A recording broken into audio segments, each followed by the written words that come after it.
तो गाइस, स्वागत है आपका अपने यूट्यूब चैनल स्टडी विद अमन कुल में। तो आज की इस वीडियो में हम क्लास 10th का आपका जो सैम्पल पेपर प्रैक्टिस पेपर है उसे सॉल्व करेंगे, जिसका हम पार्ट ए बी सी अपनी पहले की वीडियो में कर चुके हैं, इंग्लिश मीडियम में भी हिंदी मीडियम में भी। तो आज हम सेक्शन डी जो है वो स्टार्ट करेंगे, क्योंकि हर एक क्वेश्चन 5-5 नंबर के 4 क्वेश्चन है। तो पहला है समांतर श्रेणी आपको दे रखी है, यानी AP दे रखा है। आखिरी पद दे रखा है, पहला पद दे रखा है, डिफरेंस आप निकाल सकते हैं। पदों की संख्या, सभी पदों का योग ज्ञात कीजिए, यानी आपको SN भी निकालना है, पद N भी निकालना है, क्योंकि AN दे रखा है, N निकालना है, तभी आप SN निकाल पाएंगे फॉर्मूले में पुट करके। तो सबसे पहले आपको ये जो जो दे रखा है वो लिख लीजिए। A हमारा 18 दे रखा है। D हम निकाल लेते हैं, 15 में से 18 घटाएंगे, 15 में से 18 घटाएंगे तो -3 आ जाएगा। और AN हमें दे रखा है -48, ये हमें दे रखा है। अब हमें क्या निकालना है, हमें सबसे पहले हम SN का फॉर्मूला क्या होता है, SN का फॉर्मूला होता है n/2 और A प्लस, अगर हमें AN दे रखा है तो हम AN ही डाल लेते हैं, first term plus last term. उसके लिए अब हमें N की वैल्यू निकालनी होगी। N की वैल्यू हम किससे निकालेंगे, AN वाले फॉर्मूले से। और AN का फॉर्मूला क्या होता है, A प्लस n-1D। AN की वैल्यू कितनी है, -48। A की वैल्यू कितनी है, 18 है। N की वैल्यू हमें नहीं पता, n-1। और D की वैल्यू है -3। तो ये 48 है और ये 18 है, प्लस का इधर आके माइनस का हो जाएगा, तो -48 में से -18 कर देंगे हम, इक्वल में n-1 और -3 ऐसे ही रहने देंगे। तो 48 माइनस तो माइनस माइनस तो प्लस होता है, तो ये हमारा हो जाएगा -66। और -3 है डिवाइड में, तो यहाँ पे डिवाइड हो जाएगा, माइनस का मल्टीप्लाई में, उधर आके डिवाइड में हो जाएगा, तो ये हमारा कट के 22 आ जाएगा। और इधर क्या है, n-1, तो ये इतना लिख लेंगे आप। तो ये हमारा हो गया 22 = n-1। तो -1 है, उधर आके प्लस में हो जाएगा, तो n की वैल्यू कितनी आ गई, 23 आ गई। अब SN के फॉर्मूले में डाल देंगे। SN है 23, यानी अभी मैंने फॉर्मूला लिखवाया था n/2 और A प्लस AN। तो A की वैल्यू 18 है और N की वैल्यू -48। अब दोनों को प्लस कर देंगे, 18 + 48 करेंगे, प्लस माइनस माइनस, तो -30 आ जाएगा। और ये 23/2, इसको इससे काटेंगे तो -15 हो जाएगा। 23 को -15 से मल्टीप्लाई करेंगे तो -345 आंसर आपका SN आ जाएगा। तो ये आपका क्वेश्चन था।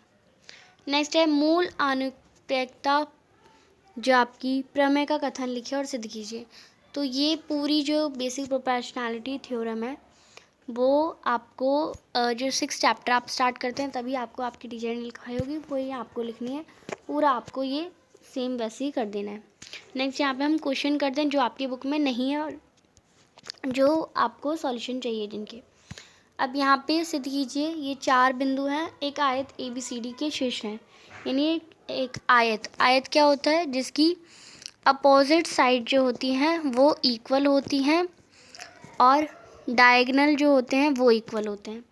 यानी अगर हमने इसे नाम दिया ABCD, तो AD जो है वो BC के बराबर होगा, AB जो है वो CD के बराबर होगा और AC जो है वो BD के बराबर होगा। ये हमें बताना है।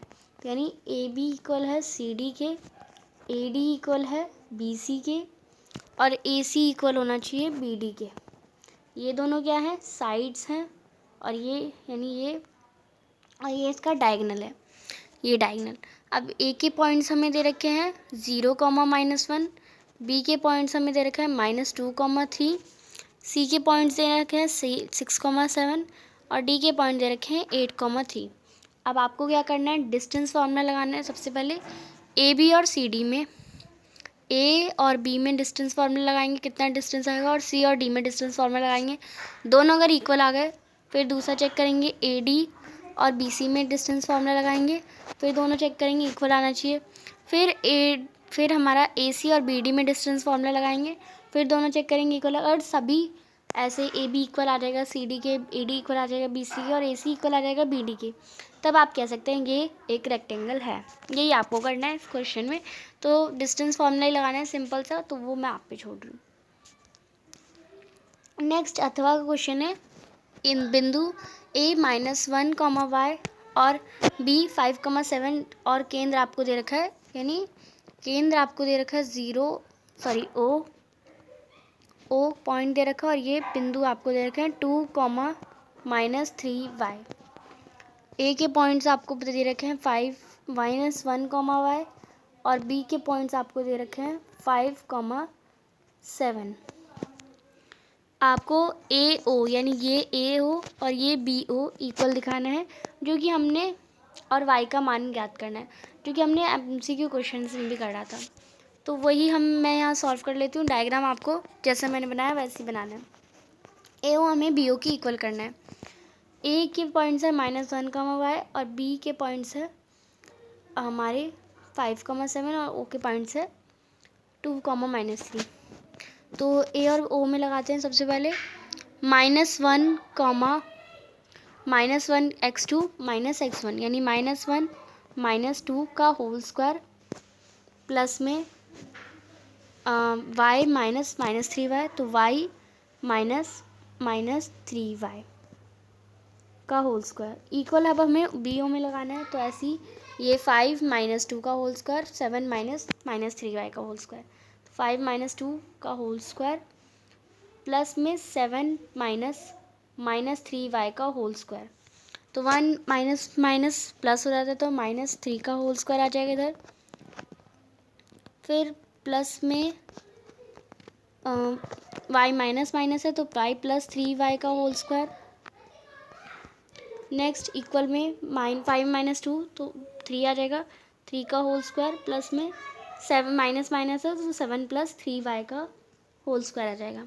अब y +3y है, तो ये क्या हो जाएगा 4y हो जाएगा, 4y का होल स्क्वायर, 3 का स्क्वायर 9 प्लस इक्वल में अब हम इक्वल में ये हमारा हो जाएगा 3 का स्क्वायर 9 एंड 7 +3y है, तो इसे खोल देंगे, 7 का स्क्वायर 49 प्लस में 3y का स्क्वायर, तो 3 का स्क्वायर 9 और y का स्क्वायर y प्लस में 7 × 3 × y, तो 42y आ जाएगा। 7 3 एंड 7 × 3 × 2 करेंगे, तो 3 2 6 और 7 6 42y। तो वही मैं एक बार दोबारा लिख देती हूँ। तो ये हमारा 9 + 4y² इक्वल में 9 + 49 + 9y² प्लस में y² प्लस में 42y है। तो ये प्लस का 9, ये माइनस का 9, मतलब प्लस दोनों प्लस का, इधर आके माइनस का हो जाएगा, तो कट गया। 4y² है, तो 4y और इसके ऊपर स्क्वायर है, तो 4 का स्क्वायर 16 और y²। देन यहाँ पे 49 + 9y² प्लस 42y। अब सारा एक ही तरफ हम ले जाएंगे, तो 16y² - 9y² - 42y - 49 इक्वल में 0। तो इसको इससे माइनस करेंगे, तो हमारा 7y² बचेगा, माइनस में 42y माइनस का 49 इक्वल में 0। तो आगे हमारा अब क्या था, 7y² था, -42y था, -49 इक्वल टू 0।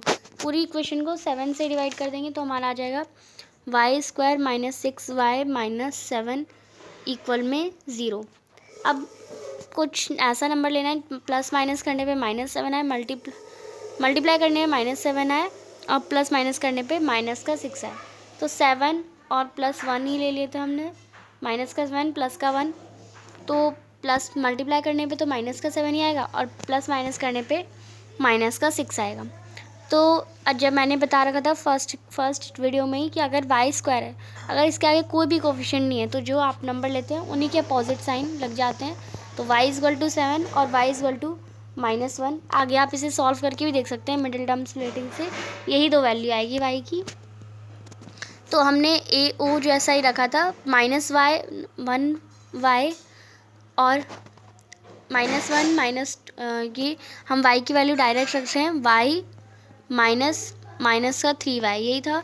तो ये हमने y की वैल्यू अभी निकाली जो है वो -1, और ये माइनस का 3y, यही हमने निकाली। तो माइनस माइनस ये हमारा कट जाएगा, 3 का स्क्वायर आ जाएगा 9 प्लस में, और 16 इंटू वाई स्क्वायर है ना, तो ये हमारा ए ओ इक्वल आ जाएगा 9 प्लस 16 वाई स्क्वायर। तो 9 प्लस 16 इंटू वाई स्क्वायर, 7 की वैल्यू, वाई की वैल्यू 7 रख रहे हैं हम, तो वाई स्क्वायर 49। तो ये हमारा हो जाएगा 793। हमने माइनस वाले नंबर को रिजेक्ट कर दिया, हमने प्लस वाले को लिया 7। तो ये हो जाएगा 793। Then A O equal to, और बी ओ हमारा आ जाएगा 9 प्लस 16, तो ये हो जाएगा √25, यानी √25 की वैल्यू 5। तो ये हमारा ए और बी ओ आ गया आंसर। नेक्स्ट है क्वेश्चन नंबर 35। यहाँ पे आपको 1 मीटर ऊंची एक मूर्ति भूमि से 100 मीटर ऊंचे चबूतरे पर खड़ी है, यानी एक मूर्ति है जो 100 मीटर ऊंचे चबूतरे पर खड़ी है। भूमि पर स्थित एक बिंदु से मूर्ति के शीर्ष बिंदु का अनंत कोण 60 डिग्री बन रहा है, यानी भूमि से 60 डिग्री कोण बना रही है। एक चबूतरे शीर्ष बिंदु का अनन्य कोण 45 है, पर जो चबूतरे से वो 45 डिग्री का कोण बना रही है। नेक्स्ट, मूर्ति की ऊंचाई, यानी ये पूरी मूर्ति है, उसमें इसे हमने x मान लिया, इतने तक उसने दूरी बता रखी है हमें, ये परपेंडिकुलर लग जाएगा। तो सबसे पहले ऐसे हम नाम देते हैं, ए, ये बी, ये सी और ये डी।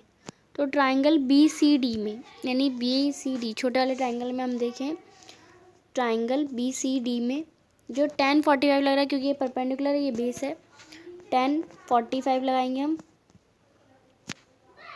छोटा वाला एंगल हमारा 45 होगा और ये बड़ा वाला एंगल हमारा 60 डिग्री होगा, ये हमें देख के बता सकते हैं। तो बी सी अपॉन में ये हमारा सी डी लगेगा, ये सी डी है, सी डी। तो बी सी हमें 100 दे रखा है, सी डी हमें निकालनी है, बेस निकाल लेंगे। एक बार बेस निकाल ली तो बड़े वाले ट्रायंगल के लिए भी पता चल जाएगा। 1045 की वैल्यू 1 होती है, तो ये 100 अपॉन में सी डी, तो सी डी मल्टीप्लाई होगा, तो सी डी की वैल्यू भी कितनी आ गई, 100 आ गई। तो C D equal to 100 metre, यानी डायग्राम में हमें इतना पता चल गया, ये भी 100 है, ये भी 100 है। अब बड़े वाले एंगल से हम वही ये पूरा भी निकाल लेंगे। पहले हमने परपेंडिकुलर लेके बेस निकाल लिया, अब बेस लेके हम परपेंडिकुलर निकाल लेंगे। तो ट्राइंगल ए सी डी लेंगे अब हम, इन ट्राइंगल ए सी डी 1060 लेंगे, क्योंकि बड़ा वाला एंगल है। ए सी ले लेंगे और सी डी ले लेंगे। अब ए सी क्या है, ए सी हमारी x प्लस 100 है पूरी, क्योंकि ये 100 थी और ये x थी, तो x प्लस 100, और सी डी हमारी 100 है।